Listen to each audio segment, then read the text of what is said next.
So there's a record that has some of the ideas that are, that's what provoked it. And Galen, you all know Galen. I don't have to tell you about Galen. It happened. When Galen wants to do it, it's going to happen. And so, I really do appreciate her taking it and running with it. And she found Bob Everly. So the idea of this movie came from these folks so thank you very much for making that happen. It makes me feel good that there's something we can leave behind, and others who follow us will get an idea of what. So Mike said he wanted me to tell some stories about how we got the property, and did some of that from the very beginning. And this whole project was spawned by the need of Dr. Ken Owens wanting a new office. That's how it happened. And the lake was here. It had already been dug, and so Ken wanted a new office, and I said, hey, there's this property on the back side of the lake. It's a little triangle that was cut off by the lake, didn't connect to the larger part. So we went to the bank to see if we could buy the property for Ken, and the banker didn't want to sell the 3 acres. He wanted to sell the whole thing. And I wasn't in a position to buy the whole thing, so we're back and forth. And I'm there one day trying to talk him into it. And so his secretary came into his office while I was there and just ignored me and came straight over to him and whispered. This was the president of the bank. Whispered into his ear. He jumped up, said a word I can't say in front of you tonight, and ran out of the office. And left me there. And I was there for about 15 minutes. And he finally came back in. He says, "You're going to buy 109 acres." I said, "No." And they said, "Yes, you are. Come back tomorrow." I mean, this is something very unusual. So I left. And as I came down out of the bank, I used to work in a bank. I knew what national bank examiners look like. They all have these big square briefcases. And this property had been taken back by the bank, and they should have sold it a long time ago. But I think somebody else thought it might be a good property to develop one day, and so they still had it. I bought it. We closed on it in like 2 weeks, and so that's what brought us to own the property.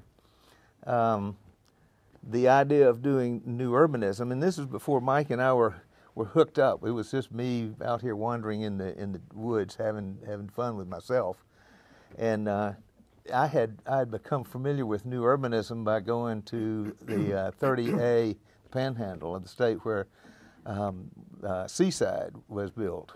So I was hanging around Seaside as it came into being, and I met Robert Davis, and I just thought it was cool. I grew up in Quincy, Florida. It looked like my hometown. It was a small town in the making.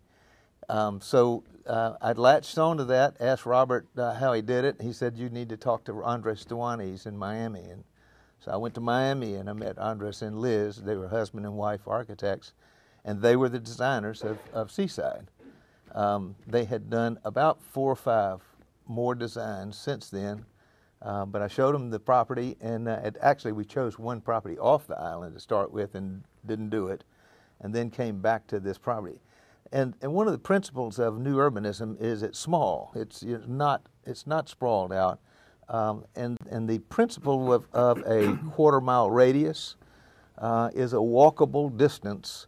You can walk across a half mile, but if you've got a town center and something, the park in our case is more or less in the center, it's only a quarter of a mile to get from there to there. So this property is bingo, just right. Just the right size. So we were off and running, and I hired Andres and began having a really big time then. We had a charrette that lasted 8 days. We designed the whole thing in 8 days. It was, worked till 2 o'clock in the morning. These guys introduced me to Cuban coffee. And when they left, they took their coffee machine with them. And I'm like, I wanted to go to Miami. As a matter of fact, I did go to Miami. So anyway, Mike and I got connected as a result of having gone through the zoning process, in which I really need to take a minute and say the way that the zoning codes in all over the country had evolved since World War II. Suburban development drove the growth in this country, and there were very few neighborhoods like this, if any, being built from scratch. So when we got to when we came to the city with our plan, we discovered on the first review that there were 24 violations of either setbacks, street widths, you name it. 24 variances would be required to build it. And I've got to tell you, it took 90 days to go from the application unto approval to do 24 variances. And that shows you how open the city was and how this plan, this kind of planning, resonated with everybody who was aware that it looked, the master plan, if you overlay the master plan of Amelia Park and the original plat of downtown, it's different in a lot of ways, but there are so many similarities. So I went around and photographed the most beautiful houses or situations and street widths, the most picturesque places that the variances would imitate, and came back and presented those, and so that it would be like, now this is Dr. So-and-so's house, and before I go, does anybody not like Dr. So-and-so's house, you know? And they said, yeah, I'm talking, Mr. Mayor, I mean, this is just how we do. So this is, it was really a process that everybody put their arms around. And Amelia Park was able to break ground in 1997. We broke ground, and we had the first house built in 1998. So what Joel didn't tell you about the property leading into the bank taking it back and what have you. So the reason the 8-acre lake is there, and the 8-acre lake is actually built in probably what was wetlands. Okay, you can tell because of the pine trees that were mentioned in the video. The pine trees were transitioned from the sandy scrub oak or windswept oak hill. As you go down towards the wetlands, the pine trees showed up. But this whole community was approved by the prior owner for a 100-acre. What's the word? I was telling the mayor this. What's the worst use you could have on a barrier island? A what? An RV park. Oh, you're close. You're close. You're close. It was approved as a 100-acre, 800-unit rental mobile home park. That was going to be built here. And 15th Street and Perimeter Park right there at Park Avenue was already cleared. So Andres put the design on top of the cleared portion of the site so that we could preserve as much as we could. The things that make, well, first of all, let me say this about what's going on right now. All developers, when we finish, we leave, and we leave it in the hands of the residents. And what becomes of it, I mean, my sister-in-law is living in a community right now that's just so upside down. It's terrible. But what becomes of it is really in your hands. And I mean, we're really honored that you guys feel that it's important enough to carry the vision forward, because the vision was not easy. And we can give you a ton of examples. There was fights, all along the way, not just with permitting, but with builders. Most of them between me and Mike. Most of them between Joel and I. It all worked out. But the guy that was trying to hang on to the property started digging this 8-acre pond, selling dirt so he could make his payments. Yeah. And that's how the lake got built. Well, it's worked out. I mean, he did put it in the right place. He put it at the bottom of the hill, so that was a good thing. Okay, so we used his cleared roads and we used his pond, but that's the history on that. It made Citrona possible. The dirt out of that pond was made to raise the Citrona level so it would work. It was going through marshy wetlands. And it was a source of on-island dirt, because prior to that pond, everything was being hauled in across the bridge, which was a lot more. The cost of dirt is a factored in by how long it takes to truck it there, right? So, but anyhow, there's a few objectives, major objectives of Amelia Park as we began. One was preservation, and I was huge on preservation. Obviously, architecture was big, and then native landscaping. Those were probably the three the three governing objectives. I was always interested in how the social makeup, how people live together. Developers can find a piece of land where it's going to happen, and then how it's going to happen, or in what you're going to live, roads and houses, all. But how the community goes forward it was always interesting to me. So the kind of the sociology of community, this is the evidence of it. You're here tonight. This is how community works. That's the success that I had hoped for. And it was mentioned on film, the design for people, not cars. Andres, one of Andres' favorite stories about cars and the social aspect of it is in traditional subdivisions, contemporary subdivisions. You always see people with lawn chairs out on the driveway. And he would say, there's more people begging for a front porch. Begging for a front porch right there. So from now on, I just put that image in everybody's mind. So every time you go by and see somebody with a chair on their the garage door up and the chair sitting right in the middle of it. Yeah. So, but on the preservation, it was from the very beginning with me. Our surveyors were surveying the center line of Park Avenue. And they always have that machete, right? And they're out there macheteing right down the center of the islands, right, which we're preserving. And I go, "What are you guys doing?" I said, "We're staking the center line." I said, "No, you're whacking down stuff I want to save, but we got to stake the center line." Well, did you ever think you could stake a 10-foot offset to the center line and put the stake over here and just say 10 foot that way? So and then Joel, another story is Joel. Actually sold the YMCA their land. I don't know how it is today, but before the 2007-8 slowdown, the YMCA had gone to large like Wildlight. That was before Wildlight, but communities like Wildlight. And if you wanted the YMCA in your community, you would give them no less than 10 acres and give them no less than $500,000. Joel sold this land to the YMCA. Well, and it wasn't because I was such a good salesman. It's because the Y hadn't caught on yet. They hadn't caught on yet. Yeah. When they saw what happened, they said, we could have gotten, Right. I'm not going to tell them. But so Joel still has the approval for Amelia Park, but he hasn't found the financing for it. He's working really hard at that, but the YMCA wants to start construction. And he convinces them to build their building. Right now, this is the site that fronts on Citrona Drive. He convinces them to build their building with the back on Citrona Drive facing into woods that he promises them one day is going to have a road on it. Yeah. Okay.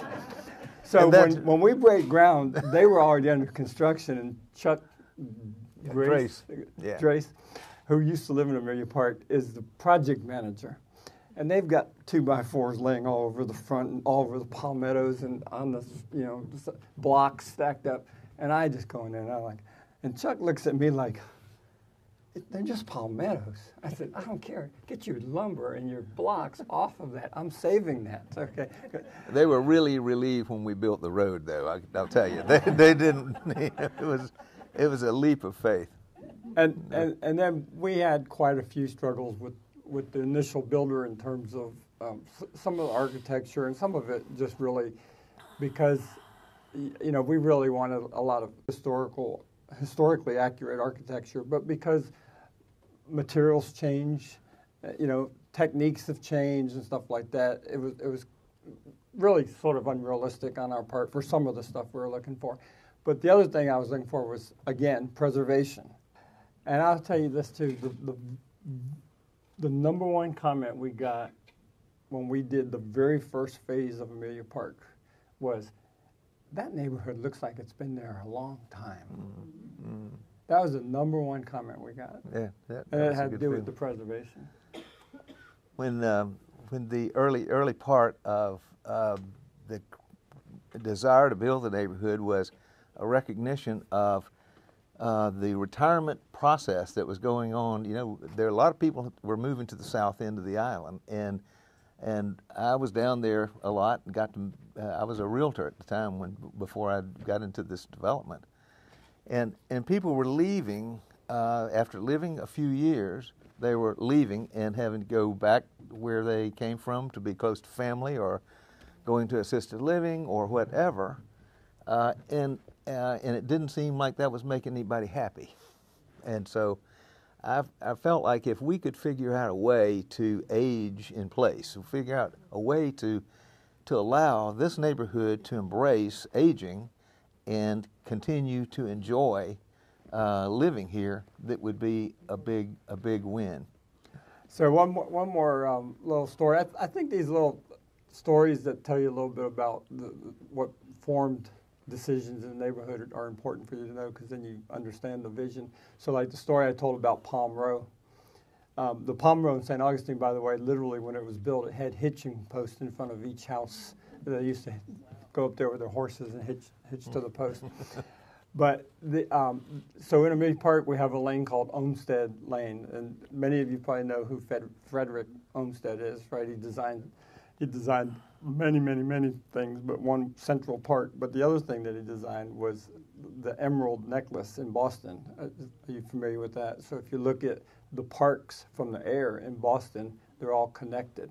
So as I looked at, and it was up there twice on the screen, the green space map.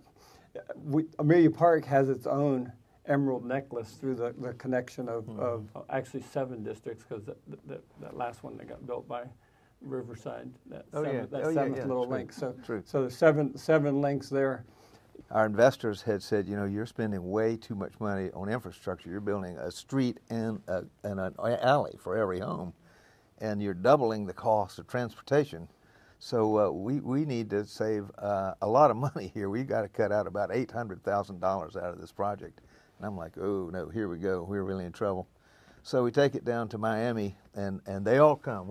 We had our investor partners with us, and we show up down, and Andres is a character. I mean, this Andres Dewani is not a regular guy. He's a great designer, and with him comes the other stuff that, you know, so we get there, and the first thing he says, Joel, so nice to see you. And he says hello to the partners, and he says, what were we doing? Like he hadn't given it a thought. Well, it wasn't true. He started asking us, do you need this street? Why do you need this street? And so you can drive to the front of the house, you can get, you know, the cars and these things. And he said, well, you've got alleys. So what he did was say, well, let's just imagine, and he took every block of the Garden District were originally designed as streets. We just didn't build the streets, and we saved $600,000, and we only had $200,000 to find, and we found that, and we made it, and we made something that was really special out of, you know. And there are little fluky things in the neighborhood that were kind of on-the-fly decisions, you know. Why the streets on the north side don't exactly line up. You're driving along, all of a sudden it goes crazy, and, you know. And Andres says, well, you don't want it to look like it was all built at one time. You want it to look like somebody came along and made a mistake. I mean, literally. So he just drew it. I mean, you know, he just chut, and that's how he got built. It was a lot of fun. It was a whole lot of fun. Table downstairs. Can you talk a little bit about the church? Yeah. It was in the film, but nobody ever mentioned it in there. Yeah. It's such a beautiful backdrop to the entrance. That was first of all, Andres comes to you with all of this teaching. You know, he's a great teacher. So I'm listening to every word he says, and I'm waiting for him to start drawing. And so it comes time to draw, and he hands me the crayon, the chalk, and he says, "Come up here and show me where we start." And I'm supposed to draw, Well, we knew we were going to have a church. That was part of, we wanted a church. We wanted all of the pieces of community. So there was a site on the plan that I had known about earlier that I thought had spiritual significance. And so I said, this is where the church goes. So that is how the church got where it is. And the plan grew out of that. That was the first decision. And sure enough, this fellow, Tom, Burns, not Burns, but it'll come back to me. He lived at Summer Beach, and he was from Chicago, and Tom King, thank you. And he wanted to build a church, and he built it. We gave the land to the congregation, and Tom King provided the funding, and it got built. And then later, the church built the parish hall or the fellowship hall. So it was, it was meant to be. So since you brought up the church, Joel and I, right after we began clearing the project, almost knocked my water over. Right after we began clearing the project, we had the little road between Park Avenue between Citrona and the church cleared. And we had a landscape architect that was designing the entryway, the signs, the brick column sign that you see there. James Turner. I don't know if his name's on here. So Joel and I, the three of us are walking from Citrona towards the church on dirt. And we're just walking, and Joel and I are articulating our vision for that stretch of the road. James has a survey book, and we think he's taking notes, right? And we get to like the intersection there, the three-way intersection, and he says something like this. Yeah. Literally, while we walked from Citrona to the three-way intersection, he sketched that in his book. We're taking this show on the road. If Joe and I ever do another New Urbanist project, this is our marketing director right here. There's no if. There's no if. Joel is not. Joel is not. And I always, we forgot to introduce somebody who's probably the bravest person in the room. Carolyn Lotz came here when there was not another soul who had bought anything from us. And Carolyn Lotz was the absolute first person who bought, and she said, "Oh, it's going to be wonderful." And she great. Thank you. Thank you so much. Well, I don't know what you've done, but you've made our life for 18 years wonderful and beautiful, and thank you very much. How many Remember we came over to your office to bring plans? Thank you. Thank you. This is great. Wasn't it great. beautiful? Yeah. It's a nice full